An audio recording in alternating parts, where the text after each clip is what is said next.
Hello, everybody, and welcome to the next episode of the U.S. Real Estate News Weekly broadcast brought to you by me, Jake Fletcher of Remax Advanced Realty and the Fletcher Group in Miami, Florida. And today we have some very good stories for you guys that we want to talk about. Of course, as always, we have national and local to South Florida real estate news. So let's jump right into it here. So coming from NAR, the National Association of Realtors, for the first story here, 1 million delinquent homeowners haven't asked for forbearance. So homeowners who have failed to take advantage of pandemic-related mortgage assistance may be at risk of losing their properties, so foreclosing on them. A little more than 1 million owners nationwide are at least 30 days past due on their monthly payments and haven't entered a forbearance program or engaged their lender about some other financial solution, according to analysis from Black Knight mortgage data firm.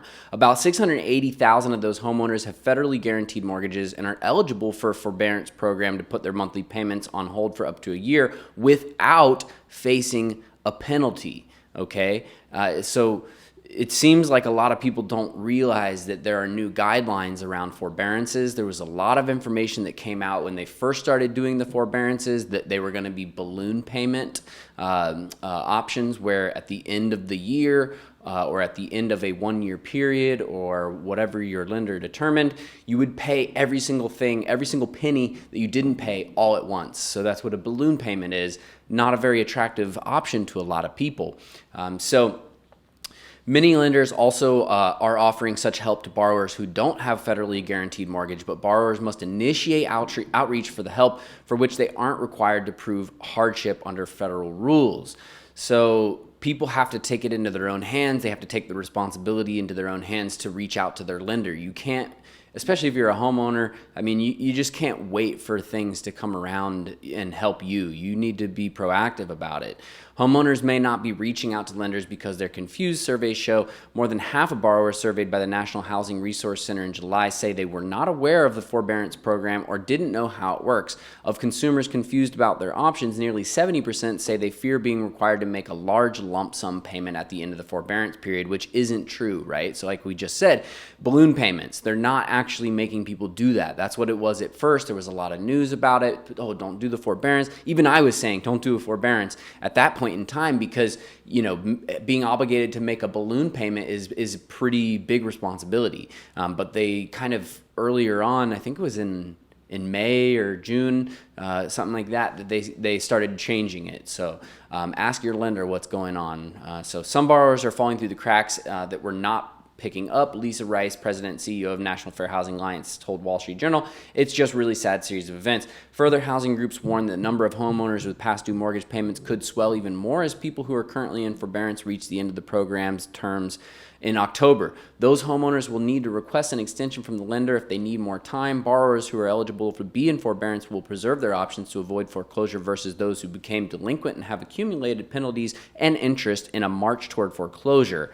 So it's really, it just comes down to information and people needing to get the right information out there. So, this is partially why I wanted this to be the first story, because maybe one person, if even one person sees it that didn't know about this and they end up calling their lender and being able to work something out that helps them out more, do it, man. I mean, even if you don't really need forbearance, it's a good option, because why would you not? If there's no penalty, if there's no negative side to it, why would you not want to delay paying so that you can save that money, and gain interest on it or whatever it is that you want to do? So adding on to this, U.S. mortgage loans and forbearance declines to 7.16%, right? So in addition to there being, I guess you could say in contrast to there being,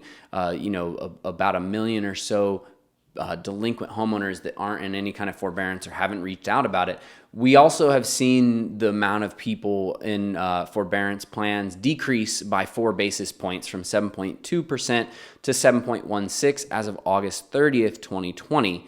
So according to the Mortgage Bankers Association, 3.6 million homeowners are in forbearance programs. So that number has gone down a bit. The share of Fannie Mae Freddie Mac loans in forbearance dropped for the 13th week in a row to 4.8% on an 8 basis point improvement. Ginnie Mae, which is the government mortgage association, Government National Mortgage Association, whatever it stands for, in forbearance increased by 4 basis points for the second consecutive week to 9.62%, while forbearance share for portfolio loans and private label securities decreased by 1 basis point to 10.43%. The percentage of loans in forbearance for depository servicers decreased 9 basis points to 7.4%, while the percentage of loans in forbearance for independent mortgage bank servicers remained unchanged. Okay, so this next sentence kind of wraps up what this is, what's really going on in layman terms. So the share of Ginnie Mae loans in forbearance increased again this week as the current economic crisis continues to disproportionately impact borrowers with FHA and VA loans. So as we can see, the total number of mortgagors in forbearance are decreasing, but the amount of FHA and VA loans, which are generally lower income individuals, has increased. Okay, so disproportionately impacting those borrowers, and that's not necessarily. I mean, we'll see how it plays out, but I mean that has been a trend throughout, and we'll see if it continues to be a trend. Labor market continued to heal in August with stronger job growth and a large decline in unemployment rate. However, the economy still faces an uphill climb and remains far away from full employment. High unemployment and jobless claims consistently around 1 million a week continue to cause financial strain for some borrowers, and especially for those who work industries hardest hit by the pandemic. Yeah, so a lot of the we're going to talk about this, I believe, in another story today, but a lot of the we're gaining all these unprecedented jobs and unemployment is going down and this, that, and the other. Well, that's compared to like the height of unemployment during the pandemic. So it's not like we're getting to record pre-pandemic levels. We're just starting to see some of the jobs coming back that were not happening because people were sheltering in place and quarantined.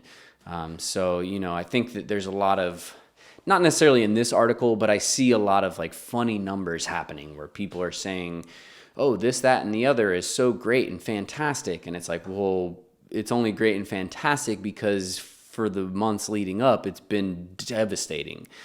So, I mean, it's good to see progress. I'm not saying that it's not, but what I am saying is that I've seen numbers that are portrayed in a way that it doesn't really tell the full story, and you got to be careful. Okay, you got to be careful how you read things and read in between the lines. Look at who's providing the information. Do they have any kind of bias? Right. This is all media literacy stuff. So, next story. So, and that last story came to you from Miami Realtors, South Florida OpenHouseSearch.com. So that's through Miami Realtors. Now. Next story coming to you from Bankrate.com. Mortgage and real estate news this week, falling rates and refi rush. So there's a lot going on in the mortgage housing world these days, thanks mostly to low interest rates. Keep you up. Here are the 5 things you should know that happened this week. Interest rates move even lower. There was some variability depending on how you measured it, who was doing the measuring. Basically, some people were saying 3.09, some were saying 2.87. Either way, mortgage rates are super low. And actually, adding on to this, why this is happening here is this article from FloridaRealtors.org. Fed's near zero rates May last year.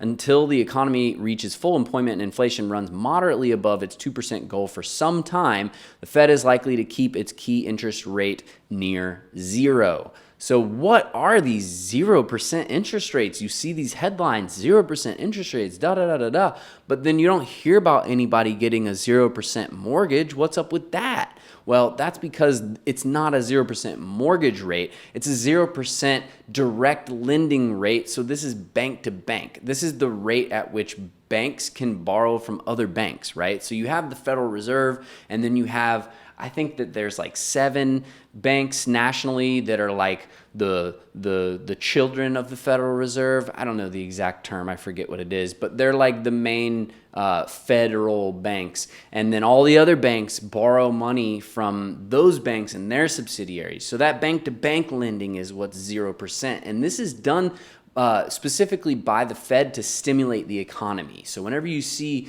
bank-to-bank rates going down, it's because the Fed is trying to stimulate the economy by allowing banks to lend money to people at more enticing rates. So they're trying to stimulate the economy by putting money into consumers' hands for projects like buying homes, building homes, some businesses, starting some businesses or things like that. And they're trying to make it easier for people to borrow money by making the interest rates lower, right? So it becomes more appealing to take a loan out when the interest rate is lower.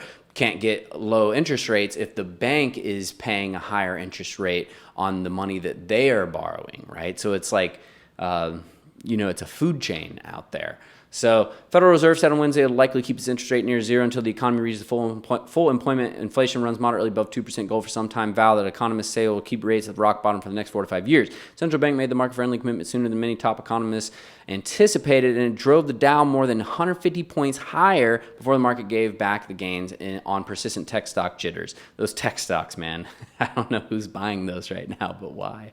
Anyways, so the Fed's assertion is consistent with its new policy framework unveiled last month, which states that officials will no longer preemptively raise rates as unemployment falls to head off a potential spike in inflation. Rather, the Fed will allow inflation to edge above 2% for a time to make up for years of persistently low inflation and to bolster job gains, right? So just like we said just now, they're keeping those rates low so that because of persistently low inflation and to bolster job gains, right? How do you increase the amount of jobs in the private sector? Well, common theory prevailing common theory has been that you need to make it easier for people to start businesses and hire people, right? Which does have a lot of sensibility to it.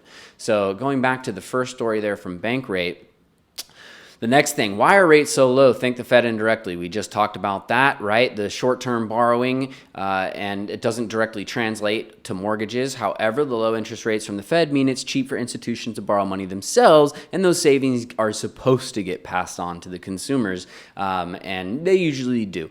So as long as the Fed keeps interest rates low, your mortgage will remain relatively cheap. So what's holding people back from refinancing? Many people have refinanced their mortgages to take advantage of these low rates, but millions haven't. There can be any number of reasons why. When there's a readily available cheaper mortgage, that people don't go ahead and do that refinancing. Many people could struggle to qualify if they've changed jobs recently, or if they've lost their job recently, or if they've had their income change from their job recently, or maybe their spouse lost their job and a loan they wouldn't qualify, etc. Some are just put off by all the paperwork and relatively high upfront costs, because remember, there are closing costs to refinancing. So you're going to pay a couple percentage points, right? At least. Mortgage refinancing will soon become more expensive. This is a super important story for anyone thinking about doing a refinance here. You got basically until December 1st before some changes come at you.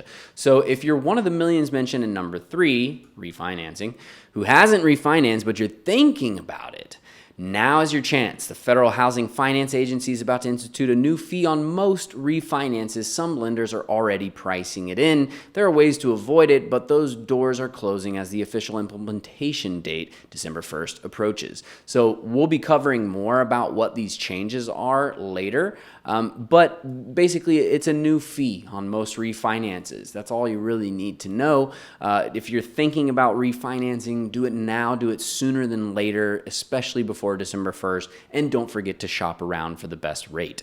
The great LIBOR SOFR shift. So this is not the most exciting news, but it's important. Lenders are changing the way interest rates are calculated on a number of loan products, including adjustable rate mortgages or ARMs, home equity line of credit or HELOCs, and others. If you have one of these kinds of debts, good idea to figure out if your loan will be affected and talk to your lender about the transition. So we will be keeping an eye on that and following that as well.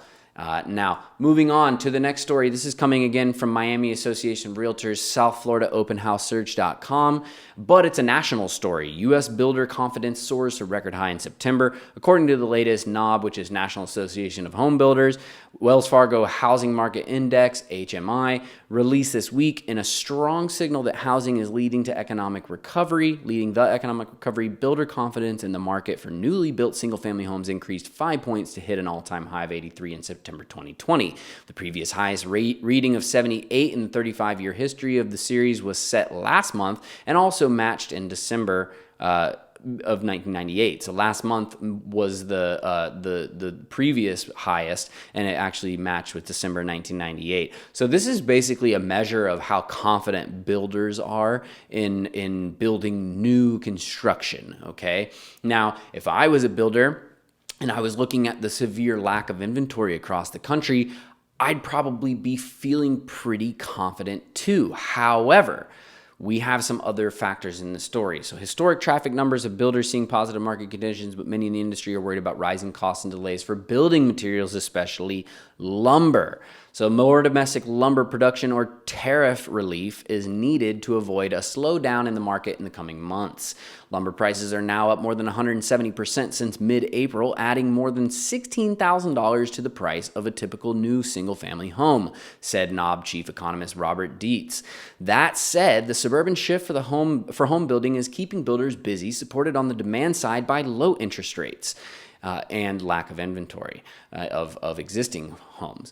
And another sign of this growing trend, builders in other parts of the country have reported receiving calls from customers in high-density markets asking about relocating. So basically people living in big cities, high-density markets, wanting to relocate to more rural type areas and getting more house for your money. So derived from a monthly survey that NAB has been conducting for 35 years, the Housing Market Index gauges builder perceptions of current single-family home sales and sales expectations for the next 6 months as good, fair, or poor.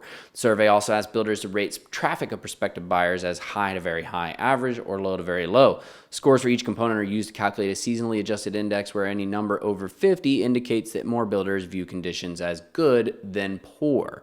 Okay, so the HMI gauging current sales conditions rose 4 points to 88 in September. The component measuring sales expectations in the next 6 months increased 6 points to 84, and the measure charting traffic of prospective buyers posted a 9-point gain to 73. Looking at the 3-month moving averages for regional HMI scores, the Northeast increased 11 points to 76, the Midwest increased 9 points to 72, the South rose 8 points to 79, and the West increased 7 points to 85.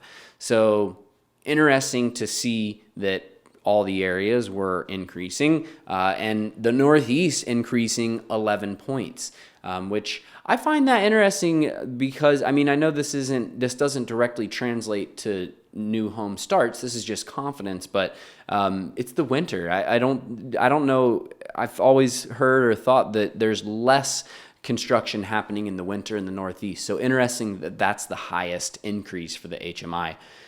So, this is here another portion of this story and that's backing up some of this information. This is coming from NAR, National Association of Realtors. Builders ramp up construction to meet high demand. So single-family homes in August increased construction as buyers continue to swarm the new home market. And a lot of this information is repeated here, but we have some other newer information. Down here, overall housing production August dropped 5.1% total due to a double-digit decrease in the multifamily sector. So multifamily housing less popular and less popular in terms of its confidence than by builders than the multifamily sector. So much so that it decreased 22.7% for apartment buildings and condos, and that led to an overall 5.1% decrease. So total housing starts were down in August on a decline for multifamily construction, with multifamily 5+ unit permits now down 8.3% on a year-to-year basis. But low interest rates and solid demand are spurring single-family construction growth, which makes up the bulk of the housing market. Single-family permits continue to rise as well, and are now up almost 7% on a year-to-date basis. Regionally combined single-family and multifamily housing starts were highest in the Midwest, increasing 13.6% on a year-to-date basis, followed by 5.4% increase in the South and a 3.8% increase in the West. Housing production, meanwhile, was 4.5% lower in the Northeast last month. So I think the whole lumber thing is kind of interesting, adding the 16,000. I wonder at what point do builders start to look for new construction methods, new materials, new ways to cut those costs and maybe build something more efficiently or more effectively, or maybe it's a longer lasting or a stronger build that is able to be put up quicker. I don't know. I don't build houses, but I think that, at some point the market is going to have to come up with some kind of response for this, because with lumber going up, and that's due to tariffs, that's due to increased shipping costs because of COVID. I mean, all kinds of things are adding to that price, but I just wonder at what point do we see a response to this that tips the scales back in the other direction? We'll see. So on to the next story. So coming from the South Florida Open House Search Again.com, Miami Realtors, this is another national story though, U.S. home prices up a record-setting 13% annually in August. According to a new report by Redfin, U.S. median home sale prices increased 13% from August 2019 to $319,178, the highest on record. This 13% year-over-year increase was the largest since October 2013, which is basically when the housing market sort of turned around after the last financial crash. Home price growth this high is making the housing market especially difficult for first-time homebuyers right now. Rising prices are just one more reason for people to leave expensive urban neighborhoods behind. Sudden rise of remote work has allowed homebuyers who are priced out of one neighborhood to expand their search to more affordable areas. In turn, they're pushing up home prices in those relatively affordable areas, causing more people to look to even more affordable areas, and so on and so on and so on until everybody's living in tents in the middle of the woods. Just kidding. But price growth may slow in 2021, you think. But even if it does, high prices are going to continue to make affordability a concern for buyers. So I don't disagree with that statement. I just think that it leaves a lot out of the scenario. Price growth may slow in 2021, I think is a very optimistic way of saying we're going to see a correction in the market. It's coming. So, but hey, it's coming from a real estate, entity. So they're not going to always give you the exact unbiased dope, right? So this is just an anecdote from a realtor saying they've been helping people coming from other cities, coming into the area. Redfin agent in areas affected by wildfires report that the smoke is slowing down some home buying activity. Home touring is slowing down San Francisco due to the fires. People don't want to leave their houses, which I totally understand. And it's making fire insurance much more difficult to get as they've tightened up their requirements. Here's some little takeaways for the housing market for 434 U.S. metro areas during the 4-week period ending September 6th. So pending home sales climbed 28% year over year, the largest increase since the 4 weeks ending August 2nd, 2015. New listings of homes for sale were up 9% from a year ago, which is a good sign. Largest increase since the 4 weeks ending December 2015. Active listings, number of homes listed for sale at any point during the period, fell 28% from 2019 to a new all-time low. Not good. Year-over-year decline has been about the same for the past couple months. 46.4% of homes that went under contract had an accepted offer within the first 2 weeks on the market. If you want to sell a house, do it. It's a good time. Call me. The highest level since 2012, as far back as that data goes. Average sale to list price ratio, which is how close homes are selling to their asking price, rose to 99.3%, an all-time high. That is an insane number, man. I mean, 99.3% list price to sale price ratio. That's insane. I mean, when you're getting an average of 99.3% list to sale price, I don't see how do you expect prices to come down right now, or how do you expect to get a deal on a single family home right now?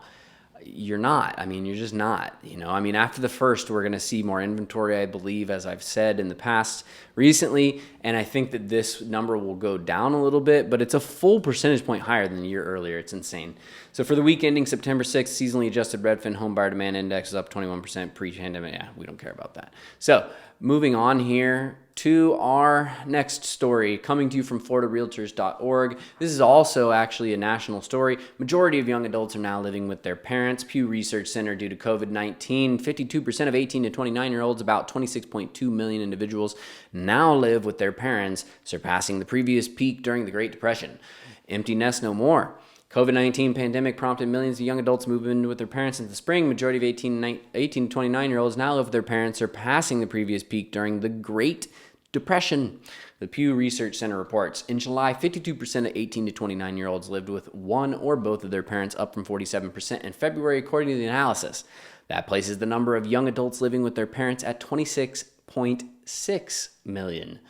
The number of young adults moving back home is evident across genders, racials, and ethnic groups, and both metro and rural areas, researchers found. So young people are poor across the board, basically, is what that means. However, increases were most pronounced among the youngest adults, 18 to 24, and for young white adults, which presumably they have more, there's more young white adults with parents who are in a position for their kids to actually be able to move back home. Prior to 2020, the highest number of young adults living at home was recorded in 1940 at the end of the Great Depression, when 48% of young adults lived with their parents. There's no data prior to that, but we went ahead and said, hold our beer. We're going up to 52%. So not very good signs there. Young adults have been particularly hit hard by this year's pandemic and economic downturn, have been more likely to move than other age groups, Pew Research notes. Citing other surveys, 9% of young adults say they relocated temporarily or permanently due to coronavirus outbreak. About 23% said they moved back home due to college campuses being closed, 18% due to job loss and other financial reasons. Number of young adults moving back home was a trend even prior to the pandemic. We knew this. Between February and July, the number of households headed by an individual between 18 and 29-year-old fell by 1.9 million or 12%, meaning that there was less homes headed by somebody that age group because they moved back home, right? Dropping 15.8 million to 13.9 million. A separate survey conducted by Magnify Money over the summer found the metros where young adults are most likely to live with their parents are Riverside, California, Miami. Hey, I don't live with my parents though. My parents live in Arizona. I wish I could live with my parents. That'd be awesome. Los Angeles, San Antonio, Texas, New York, and Memphis, Tennessee. So not the best story that we've ever heard of, right? So we hope things get better. Next story is coming to you from local Fox 51. This is actually, we're getting into the Florida news now. So Florida rural real estate is booming amid COVID-19 pandemic. Marion County, Florida, while so many industries are suffering because of COVID-19, rural real estate is booming. An Ocala realtor said people are leaving the big city for the countryside because of the pandemic.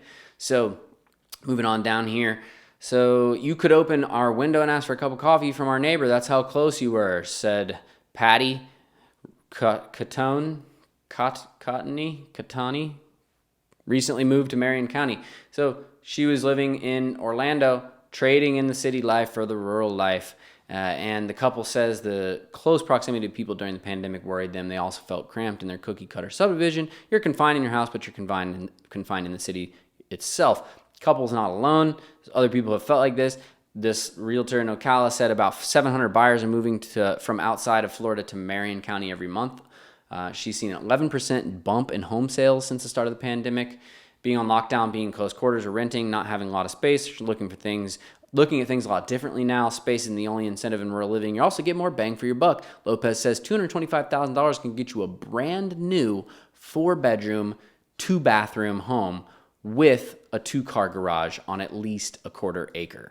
Okay. So you can't get much for $225,000 in any city in America. Living a better quality of life is at the top of most people's list now. It's not all about the hustle and bustle, right? We know this. I think that realization is becoming more common among younger people too. Life is more about experiences than about money.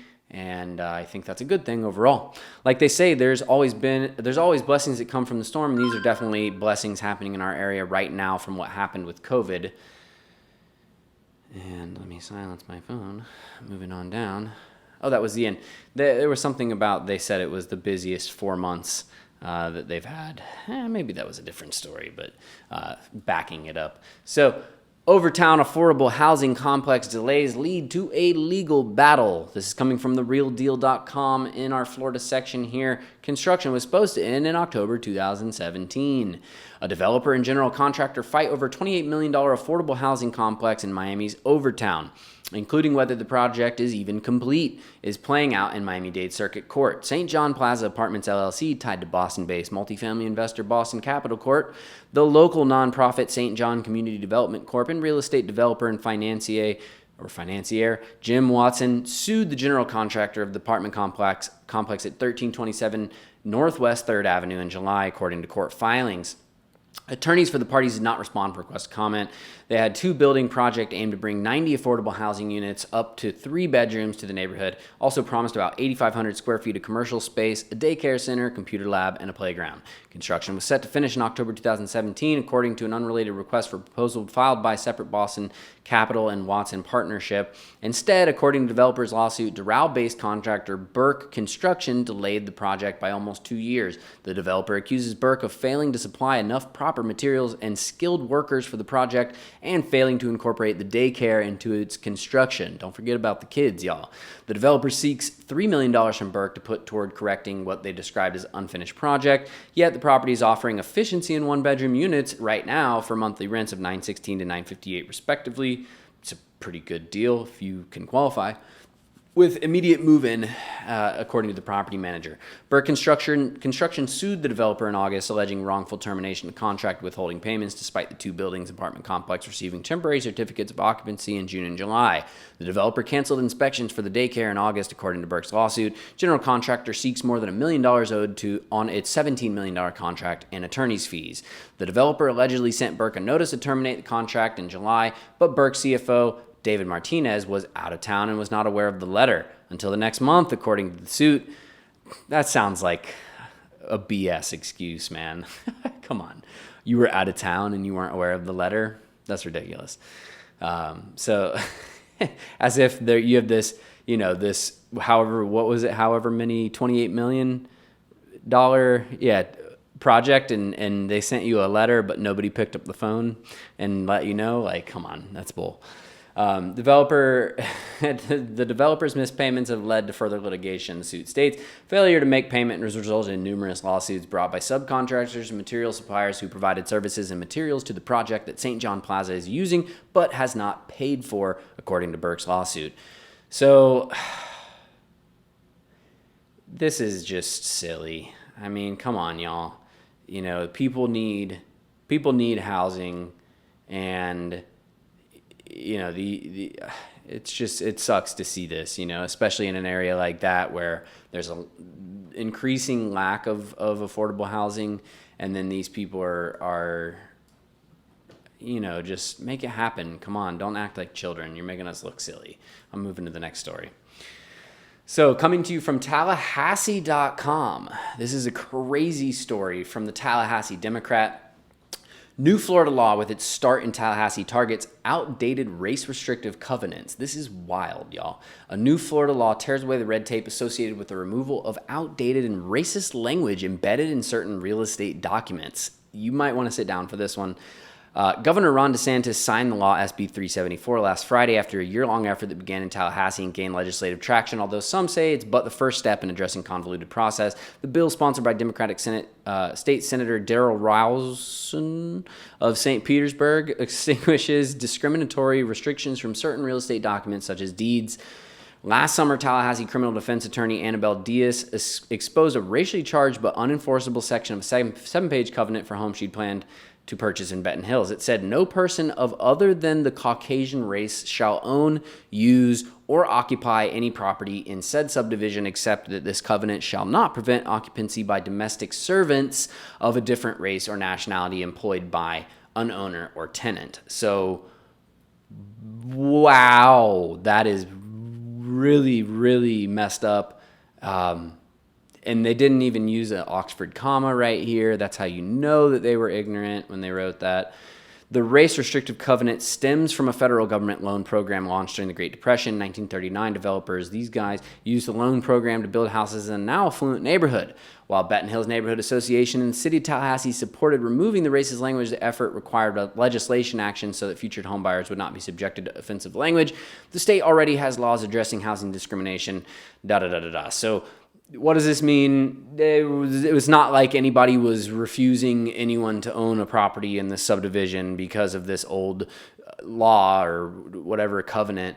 But, you know, come on, why is it in there? What are we doing? I mean, it's kind of like, you know, there's certain laws out there that you hear sometimes that are just like, what? Like Kennesaw, Georgia was an area near where I grew up, and it was technically illegal to not have a gun in your house.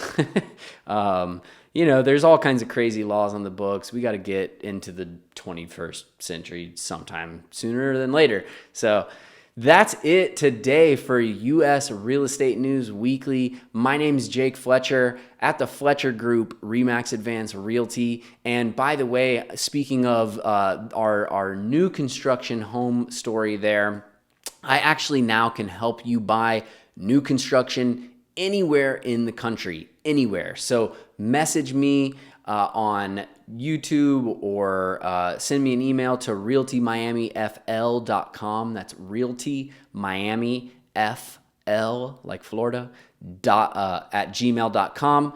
So message me on Instagram, Facebook, whatever it is, email me, call me, and I can help you find and purchase new construction anywhere in the country. So I'm super excited about that. And if you guys haven't already, subscribe to my channel and hit the like button just ever so gently. So just enough for it to turn blue or green, whatever color it is. And then share this video with people, subscribe, ring the bell is another good thing to do. Drop me a comment if you have anything to add to this, and I'll see you guys next time. Fletcher Group, sell smart, buy bold. Peace.